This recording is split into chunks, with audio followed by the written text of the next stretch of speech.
সরকার যে আপিলটা করে যে আমাদের রায়টা ঠিক আছে বা আমাদের পরিপত্র ঠিক আছে এই মর্মে, তো সেখানে কিন্তু 9 জন কিন্তু আবার কিন্তু সেটা চেম্বার আদালতে ওঠে, কিন্তু চেম্বার আদালত কিন্তু এটা 4 জুলাই একটা শুনানি নির্ধারণ করে। তো শুনানি নির্ধারণে তারা কিন্তু কোনোভাবেই সেটা কিন্তু বাতিল করেনি এবং মুক্তিযোদ্ধাদের যে 30% কোটার যে ইয়েটা সেটা কিন্তু তারা বাতিল না করে তারা কিন্তু কোনো ধরনের পক্ষেও নেয়নি, তারা কিন্তু নিউট্রাল রেখেছে, তারা কিন্তু বাতিল করেনি। তো এভাবে আসলে দেশের মধ্যে বৈষম্যমূলক একটা ব্যবস্থা চালিয়ে হবে, তো এটা মেনে নেওয়া যায় না। আসলে বঙ্গবন্ধু কিন্তু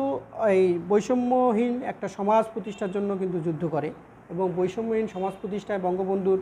অবদানকে বাঙালিরা তার সারা জীবনই মনে রাখবে এবং বাঙালিদের যদি বঙ্গবন্ধুর নীতি